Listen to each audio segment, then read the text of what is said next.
जैसे मैंने बताया था, इस क्वेश्चन में बहुत सारे मिस्टेक कर देते हैं बच्चे। तो आज करेंगे ये सेम क्वेश्चन का क्लास 9th के एक्सरसाइज 2.6 का क्वेश्चन नंबर 1 गणिता मंजरी से सेकंड पार्ट। फर्स्ट पार्ट मैं करा चुका हूँ और ये स्टेप बाय स्टेप करेंगे जिससे आप आसानी से कर पाए। तो पहले स्टेप में क्या करेंगे, स्टेप 1 में स्टेप 1 लिखेंगे। स्टेप वन में क्या करेंगे, ये जो हमें दी गई है, ये लाइंस दी गई हैं, ये लाइन की इक्वेशन दी गई है। लाइन की जो स्टैंडर्ड इक्वेशन होती है वो क्या होती है, y equal to a x plus b. अब जो ये है y इक्वल टू -6x है, तो क्या करेंगे, इसे लिखेंगे y इक्वल टू -6x और इसमें एक बना देंगे पहले बॉक्स x और y के नाम से। अब ये जो बॉक्स है इसमें क्या करेंगे, पहले एक बार ले लेंगे x इक्वल टू 0। इस इक्वेशन के लिए ये 3 लाइंस दी हुई हैं, 3 लाइंस की इक्वेशन दी हुई है। पहले इक्वेशन के लिए कर रहे हैं हम ये, तो x इक्वल टू 0 ले लेंगे तो y क्या आ जाएगा, y इक्वल टू माइनस का 6 और x की जगह हम क्या लिख लेंगे, 0 लिख लेंगे। तो यहाँ 0 आ गया। अब किसी भी नंबर की 0 से मल्टीप्लाई होती है तो वो क्या हो जाता है, 0 हो जाता है। तो y क्या आ गया, 0। जब हमने x 0 लिया तो हमारा y आ गया 0। अब यहाँ पे क्या करेंगे, यहाँ लिख देंगे 1। अब x इक्वल टू ले लिया 1, x इक्वल टू ले लिया 1। अब क्या आएगा, इसी वाली इक्वेशन को लिखेंगे y इक्वल टू -6 और यहाँ पे लिख देंगे 1।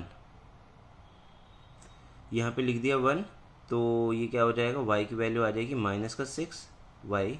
तो जब हमने 1 लिया तो हमारे x 1 लिया तो y क्या आ गया, हमारा -6 आ गया। अब ये 2 पॉइंट्स हमारे कोऑर्डिनेट्स आ गए हैं। तो पहला कोऑर्डिनेट है 0,0 और दूसरा कोऑर्डिनेट है हमारा 1। जब हमने x1 लिया था तो y आया था -6। एक कोऑर्डिनेट मिल गया, दूसरा निकालेंगे दूसरी लाइन के लिए। ये सारा स्टेप 1 में ही करेंगे। अब y के लिए y इक्वल टू -3x है, y इक्वल टू, अब x एट, यहाँ पे बॉक्स बना लेते हैं पहले, यहाँ x और यहाँ y की वैल्यू 0 पे देखेंगे। 0 पे इसलिए देख रहे हैं क्योंकि सबसे छोटी से छोटी वैल्यू लेंगे जिससे ये ग्राफ ज़्यादा बड़ा ना हो। इसके बाद ये 0 ले लिया, 0 डालेंगे, y इक्वल टू -3 और यहाँ x की जगह डाल देंगे हम 0। अब किसी की भी मल्टीप्लाई 0 से होती है तो वो हो जाता है क्या, 0 हो जाता है। तो क्या हो जाएगा, जब हमने 0 लिया x इक्वल टू तो y भी हमारा 0 आ गया। अब हम 1 ले लेंगे अगर x की जगह पे, तो क्या आ जाएगा, 1 ले लेते हैं एट x इक्वल टू 1। तो क्या आ जाएगा, y इक्वल टू -3 और यहाँ पे 1, तो y इक्वल टू -3 आ गया। कोऑर्डिनेट्स बन गए, x यहाँ पे लिया था, -3 यहाँ लिख देते हैं। अब इसके कोऑर्डिनेट क्या बन गए, -0,0 और 1,-3। ऐसे ही अब तीसरा भी कर लेंगे क्योंकि तीनों ज़रूरी है, तीनों लाइन के लिए। यहाँ बोला क्या है, y इक्वल टू -x। अब यहाँ पे बच्चे गलती करते हैं। यहाँ गलती क्या होती है कि वैल्यू सही से पुट नहीं कर पाते या फिर समझ नहीं पाते इसे, x और y। यहाँ अगर हमने 0 ले लिया x की जगह पे तो y इक्वल टू -x है, मतलब कि साइन चेंज हो गई। तो क्या हो जाएगा, यहाँ आ जाएगा माइनस और x की जगह डाल देंगे हम 0। अब माइनस का हो 0 हो या पॉजिटिव 0 हो, 0 के पास कोई साइन नहीं होती, ना वो पॉजिटिव होता है ना नेगेटिव होता है, तो y हो गया 0।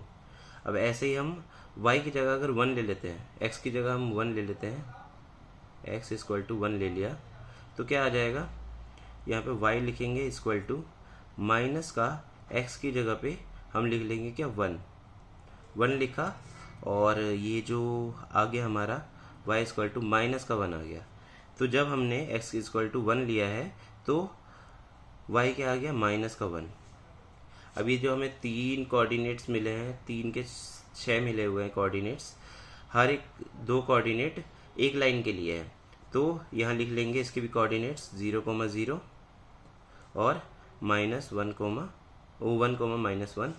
अब इसे इस ग्राफ में पुट करेंगे, ये हमारा स्टेप 2 है। ग्राफ में पुट करना हमारा स्टेप 2 है। क्या करेंगे इसमें, अब सबसे पहले पहली लाइन ये 0,0 है, तो मतलब ओरिजिन पे जहाँ पे दोनों साइड इंटरसेक्ट कर रही है, दोनों कोऑर्डिनेट्स x और y, ये x होता है, ये x डैश होता है, ये y होता है और ये y डैश होता है। तो सबसे पहले 0,0 यहाँ लगा दिया। उसके बाद है 1,-6। यहाँ पे -6 कहाँ पे है, ये यहाँ पे है, और 1 कहाँ पे है, यहाँ पे है। 1 लिया यहाँ से, x कोऑर्डिनेट है ये, x से 1 और y से -6, जो कि आ जाएगा यहाँ पे। अब क्या करेंगे कि स्केल लेंगे, एक स्केल की हेल्प से इसे पूरा कर देंगे। यहाँ लगाएंगे दोनों पॉइंट्स पे और इसे एक लाइन ड्रॉ कर देंगे, यहाँ से सीधी लाइन। ये जो सीधी लाइन है, इस पॉइंट का नाम क्या है, 1,-6। ये हो गई हमारी पहली लाइन। दूसरी लाइन लेंगे जो हमने कोऑर्डिनेट्स निकाले थे, 0,0 जो कि यहीं आ जाएगा, और 1,-3। तो यहाँ से 1 और यहाँ से -3, तो यहाँ आ गया। और यहाँ पे क्या लिख देंगे, यहाँ पे ऐसे करना है, इन दोनों पॉइंट को मिला के एक सीधी लाइन खींच लेनी है। इस पॉइंट का नाम क्या है, 1,-3। इसके बाद है हमारा तीसरा लाइन। तीसरा पॉइंट क्या है हमारा, 0,0 और 1,-1। 1,-1 यहाँ से ये लेंगे और यहाँ से ऐसे करके लाइन खींच देंगे। ये क्या है, 1,-1। अब ये जो 3 पॉइंट है, ये हमारे लाइंस हो गए जो हमने इन लाइंस में वैल्यू पुट करके निकाली थी। और अब हमें क्या करना है, इसे बताना है स्लोप क्या होगा इसमें और b क्या होगा। तो b तीनों में 0 है, b तीनों में 0 है। कैसे 0 है, क्योंकि इसमें कोई भी वैल्यू दी नहीं है x के बाद। इसे कंपेयर करना होता है किससे, y = ax + b होता है ये इसका जनरल फॉर्म या फिर स्टैंडर्ड फॉर्म। और हर एक लाइन को हम इसमें डाल के देखेंगे, y = -6x, और इसके साथ कुछ दिया ही नहीं है, -6x के साथ b की वैल्यू दी ही नहीं है।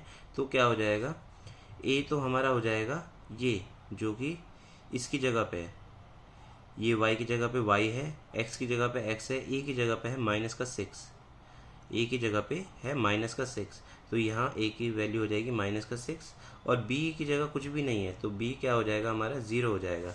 जो कि हम यहाँ देख भी पा रहे हैं कि सारी जो जितनी भी लाइंस हैं वो 0 से पास हो रही हैं। मतलब b होता क्या है, स्लोप ऑफ y इंटरसेप्ट होता है कि y कोऑर्डिनेट पे जो लाइन है वो कट कहाँ पे कर रही है। तो y कोऑर्डिनेट पे जितनी भी लाइन है वो सारी ओरिजिन पे o पे कट कर रही है, 0 पे कट कर रही है, इसलिए b हमारा 0 हो गया। ऐसे ही सारा देखेंगे तो किसी में भी b की वैल्यू दी नहीं है, x तक ही है, ये भी x तक ही है। तो तीनों में क्या हो गया, b = 0 है तीनों लाइनों में। और इसकी वैल्यू क्या क्या दी है, -6 दिया है, -3 दिया है और -1 दिया है।